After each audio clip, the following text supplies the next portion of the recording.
Hello everyone, welcome to Guidely. और आज के इस वीडियो में हम लोग डिस्कस करेंगे कि वो कौन सी मिस्टेक्स हैं जो आपको अवॉइड करनी है अगर आप अपना प्रीलिम्स क्लियर करना चाहते हैं 2026 में। तो ठीक है ना। तो अभी ये समय आपने फरवरी और मार्च आपने पूरा डेडिकेशन के साथ प्रीलिम्स पे दिया, मॉक्स लगाए एंड ऑल, बट आपने अपनी गलतियों पे काम नहीं किया। तो अब ये समय है कि अपनी गलतियों पे काम करना है, साथ साथ मेंस की ओर भी हमको अपना टारगेट रखना है। ठीक है ना। तो क्यों आपको प्रीलिम्स टफ लगता है? क्योंकि आप टाइम प्रेशर को टैकल नहीं कर पाते हो। और ये कब हो जाएगा? जब आप सेक्शनल टेस्ट देना शुरू कर दोगे। तो ये वो समय है जहां पे आपको आप सेक्शनल टेस्ट देने हैं, ठीक है, ताकि आप टाइम प्रेशर को टैकल कर सके। और जो स्मॉल छोटी छोटी मिस्टेक्स होती हैं जिसमें आपका बहुत बड़ा लॉस होता है, जैसे कि स्मॉल मिस्टेक, हमने रीडिंग करते वक्त हमने हु को मिस कर दिया, विच को मिस कर दिया, ठीक है, एंड को मिस कर दिया। ये छोटे छोटे कंजंक्शंस आपने मिस कर दिए। तो अपनी रीडिंग पे भी काम करना है कि रीड करेंगे और डायरेक्ट समझेंगे। ठीक है। Prelims is all about the speed and selection game. मैंने बोला भी है हमेशा कि prelims is all about the game of speed. ठीक है। तो biggest reality, many student fail not due to lack of knowledge. Knowledge है उनको, उनको आता सब है। प्रीलिम्स में किसको नहीं आता सिलोजम्स? ये बताओ, किसको नहीं आता इनइक्वालिटी? किसको नहीं आती है पजल सॉल्व करना? सबको आती है, सबको आता है। बट फेल क्यों हो जाते? क्योंकि उनकी पुअर स्ट्रेटेजी रहती है, टाइम मैनेजमेंट जो कि आप मिसमैनेज कर पाते हैं, नहीं कर पाते हैं। पजल्स में अगर आपने लगा दिया है 5 मिनट, प्रीलिम्स की पजल्स बता रहा हूं, 5 मिनट, तब भी बच्चा रेडी टू गो कि 6 मिनट भी मैं वेस्ट कर सकता हूं इसमें। रॉन्ग क्वेश्चन का सिलेक्शन कर लेना, रॉन्ग पजल आपने उठा ली, नहीं करनी थी वो वाली पजल लेकिन आपने उठा ली। क्यों? आपने बस 4-5 लाइन रीड करनी है। आपको अगर कनेक्टिंग पॉइंट्स मिल रहे हैं तो आप जाइए उसके, अगर आपको लग रहा है कि यार ए और बी के बारे में बता रखा, उसके बाद किसी और टर्म के बारे में बता रखा, फिर उसके बाद किसी और टर्म के बारे में, फिर एंड में भी देख लो कि कहीं ए और बी जो ऊपर बात की गई कहीं नीचे तो नहीं दी गई है, नहीं दी हुई है, उस पजल को छोड़ दो। ठीक है ना। तो बात समझ में आ गई कि हमें क्वेश्चन का सिलेक्शन पे भी फोकस करना है। ये सारी चीजें आप कैसे सीखेंगे? जब आप मॉक लगाएंगे, जब आप सेक्शनल टेस्ट लगाएंगे। बात समझ रहे हैं? जब आप मॉक लगाएंगे, सेक्शनल टेस्ट लगाएंगे, तब आप ये सारी चीजें समझेंगे। ठीक है। तो एक सेकंड रुकिए, समझ में आया? तो ये सारी चीजें आप जब आप मॉक लगाएंगे, आप सेक्शनल टेस्ट देंगे, और इनके अलावा भी आप अगर पीडीएफ सॉल्व कर रहे हैं गाइडली के पीडीएफ बंडल से, तो वहां आप स्टॉप वॉच या टाइमर लगा के कर रहे हैं। तो ये सारी चीजें आप समझ जाएंगे कि हाँ यार, ये सारी चीजों को हमें कैसे काम करना है। तो मिस्टेक नंबर 1 आप पहली आ जाती है, attempting the toughest question first. अब आपने पजल लगाना शुरू किया और पजल आपके सेक्शन टाइम शुरू हो गए 20 मिनट्स यहाँ, और एक पजल आपकी 6 मिनट ले ली। बेटा आपके पास बचे कितने मिनट? 14 मिनट बचे आपके पास। अब 14 मिनट के अंदर आपको रिमेनिंग क्वेश्चंस करने, प्रेशर बनेगा कि नहीं बनेगा दिमाग में? अब इस प्रेशर से रिमेनिंग क्वेश्चंस गलत होंगे। तो start with puzzles, lengthy sets को नहीं छूना है, ये आपको बिल्कुल नहीं करना।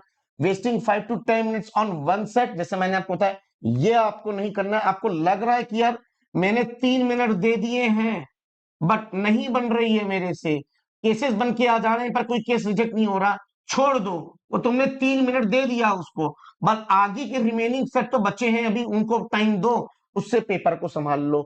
Start with easy and direct question जिसमें आपको कनेक्टिंग पॉइंट्स मिल रहे हो, आप वहां से शुरू करें। ठीक है, पहली मिस्टेक। दूसरी मिस्टेक ये कि नो प्रॉपर अटेम्प्ट स्ट्रेटेजी। आपके पास attempt, paper attempt, sectional test देते हो, मॉक टेस्ट देते हो, तो एक कोई प्रॉपर स्ट्रेटेजी ही नहीं है।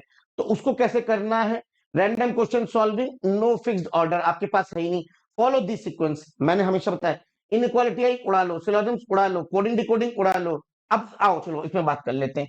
इनइक्वालिटी के अगर आप 3 क्वेश्चन देता है तो कितनी देर में उड़ा लोगे? 1 से 1.5 मिनट में उड़ा लिया। सिलोजिम्स के 5 क्वेश्चंस देता है तो 2 मिनट से लेके बस 2 ही मिनट, उड़ा लिया। कोडिंग डिकोडिंग 3 मिनट दे दिया, हो जाएगा।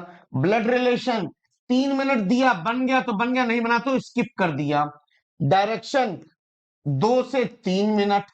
पजल एंड सिटिंग, पीओ की है तो 3 मिनट, क्लर्क की है तो 2 मिनट। ये सारी टाइम मैनेजमेंट आप खुद करिए जो मैंने आपको बता दिया है। अब आप कमेंट में पूछ सकते सर इस टॉपिक को में कितना टाइम लगना चाहिए एग्जाम, तो आपको इस तरीके से आना चाहिए। Mistake number 3, ignoring easy question. जो इजी क्वेश्चन है उसको इग्नोर कर दे रहे हैं। Skipping easy mark, focusing on puzzle and seating. Easy question equal to score booster है।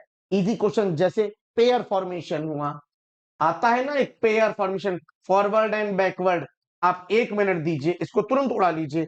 इवन एंड ऑड वाला एक क्वेश्चन आता है कि इवन पोजीशन पे -1 हो रहा है, ऑड पे 2+2 हो रहा है, एंड सो ऑन। ऐसे क्वेश्चंस की प्रैक्टिस कर लीजिए। स्पेंडिंग टू मच टाइम, जैसा मैंने बताया कि पजल में 6 मिनट लगा दोगे अगर प्रीलिम्स की, तो यार तुम 14 मिनट में तुम कैसे करोगे? तो ये सारी चीजों को हमें बचना है।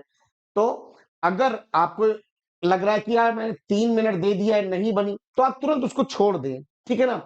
चलिए, mistake number 5, lack of practice with timer, जिसको मैं पहले से शुरुआत से पहली पीपीटी से मैं कहता हुआ आ रहा हूं कि आपको अगर प्रैक्टिस करनी है, विच is the key, which is the key for speed as well as accuracy, but उसको और चांद पे क्या कहते हैं ना कि सुहाना बना देना, टाइमर लगाना। टाइमर लगा के साथ करोगे तो बिल्कुल परफेक्ट में रिजल्ट दिखेगा।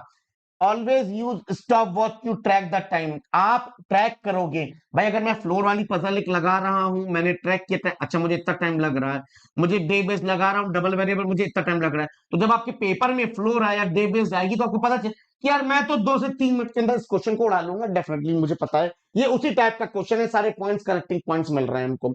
है सेक्शनल मॉक्स एंड ऑल, अगर आप सेक्शनल मॉक देंगे तो आपको चीजें सीखने को मिलेगी। Mistake number, ignoring mock test. भैया क्यों कर रहे हो ऐसा काम कि सर हमने कॉन्सेप्ट तो सीख लिया, क्वेश्चंस भी हमसे लग रहे हैं, बट अभी हमको इससे डर लग रहा है मॉक टेस्ट से। कब तक डरोगे भाई, कब तक? तुमको इसी को ही फेस करना है। तो mock help in speed improvement, strategy building. आप अपनी खुद की स्ट्रेटेजी बनाओगे। मैं स्ट्रेटेजी नहीं बता रहा हूं पहले ये कर लो वो कर लो, नहीं, आप खुद की बनाने लग जाओगे स्ट्रेटेजी। यार मैं इस चीज में हूं और इस तरीके से मैं करता हूं उसको सॉल्व। कॉन्फिडेंस आएगा अगर आप मॉक टेस्ट दोगे तो, और अगर इसको स्किप करोगे तो फियर रहेगा, और फ्यू टेस्ट दोगे तो सिलेक्शन तो बहुत ही दूर चला गया। 7 mistakes, no mock analysis. Mock सब दे रहे हैं लेकिन इससे क्या हो रहा है? सिलेक्शन नहीं हो रहा है। सिलेक्शन हो रहा है इस चीज से, सिलेक्शन हो रहा है इस चीज से। क्यों? क्योंकि वो एनालिसिस कर ले रहे हैं कि भैया हम किस टाइप की पजल्स में स्लो हैं, किस क्वेश्चन में हमें इंप्रूवमेंट लाना है। वो सारी चीजें आपको मॉक टेस्ट का एनालिसिस दिखाएगा। रॉन्ग क्वेश्चन किया तो क्यों किया, सिली मिस्टेक की, रीडिंग की, कि कॉन्सेप्ट हमें नहीं पता, ये सारी चीजें आप सिर्फ और सिर्फ मॉक एनालिसिस से ही चीजें कर सकते हैं। पुअर पजल सिलेक्शन, अगर आपके पास पजल सिलेक्शन का स्किल ही नहीं है, जैसे मैंने लास्ट वीडियोस में बताया कि मैं पहले प्रायोरिटी किन किन चीजों को देता हूं, फिर सेकंड प्रायोरिटी, तो मेरी जो पहली प्रायोरिटी की लिस्ट में है, जैसे फ्लोर बोल दिया, डेजिग्नेशन बोल दी, और डे बेस्ड हो गया, मंथ बेस्ड हो गया, ये मेरी पहली लिस्ट में है। इनके मुझे दिखेंगे, मुझे इनको उड़ाना है कैसे भी करके, और मेरा उड़ भी जाएगा ये। बट सेकंड प्रायोरिटी में मैं ईयर बेस्ड रखता हूँ, क्यों? क्योंकि मुझे कैलकुलेट करना है, फिर उसके में अगर कैलकुलेशन आ गई है प्लस माइनस की तो उसमें थोड़ा दिमाग लग जाएगा, बाकी में क्या ऊपर नीचे दाएं बाएं बस यही करना है हमको।